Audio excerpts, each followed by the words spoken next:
بسم الله الرحمن الرحيم. تبارك الذي بيده الملك وهو على كل شيء قدير، الذي خلق الموت والحياة ليبلوكم أيكم أحسن عملا وهو العزيز الغفور، الذي خلق 7 سماوات طباقا ما ترى في خلق الرحمن من تفاوت فارجع البصر هل ترى من فطور ثم ارجع البصر كرتين ينقلب إليك البصر خاسئا وهو حسير، ولقد زينا السماء الدنيا بمصابيح وجعلناها رجوما للشياطين وأعتدنا لهم عذاب السعير، وللذين كفروا بربهم عذاب جهنم وبئس المصير. إذا ألقوا فيها سمعوا لها شهيقا وهي تفور تكاد تميز من الغيظ كلما ألقي فيها فوج سألهم خزنتها ألم يأتكم نذير قالوا بلى قد جاءنا نذير فكذبنا وقلنا ما نزل الله من شيء إن أنتم إلا في ضلال كبير.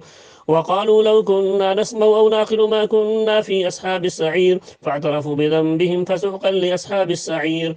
إن الذين يخشون ربهم بالغيب لهم مغفرة وأجر كبير. وأسروا قولكم أو اجهروا به إنه عليم بذات الصدور. ألا يعلم من خلق وهو اللطيف الخبير. هو الذي جعل لكم الأرض ظلولا فامشوا في مناكبها وكلوا من رزقه وإليه النشور. أأمنتم من في السماء أن يخسف بكم الأرض فإذا هي تمور أم أمنتم من في السماء أن يرسل عليكم حاسبا فستعلمون كيف نذير. ولقد كذب الذين من قبلهم فكيف كان نكير. أولم يروا إلى الطير فوقهم صافات ويقبضن ما يمسكهن إلا الرحمن إنه بكل شيء بصير. أمن هذا الذي هو جند لكم ينصركم من دون الرحمن إن الكافرون إلا في غرور. أمن هذا الذي يرزقكم من أمسك رزقه بل لجوا في عتو ونفور.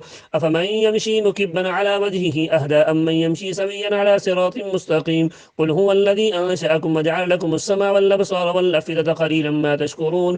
قل هو الذي ذرأكم في الأرض وإليه تحشرون. ويقولون متى هذا الوعد إن كنتم صادقين قل إنما العلم عند الله وإنما أنا نذير مبين. فلما رأوه زلفة سيئت وجوه الذين كفروا وقيل هذا الذي كنتم به تدعون. قل أرأيتم من أهلكني الله ومن معي أو رحمنا فمن يجير الكافرين من عذاب أليم. قل هو الرحمن آمنا به وعليه توكلنا فستعلمون من هو في ضلال مبين. قل أرأيتم إن أصبح ماؤكم غورا فمن يأتيكم بماء معين.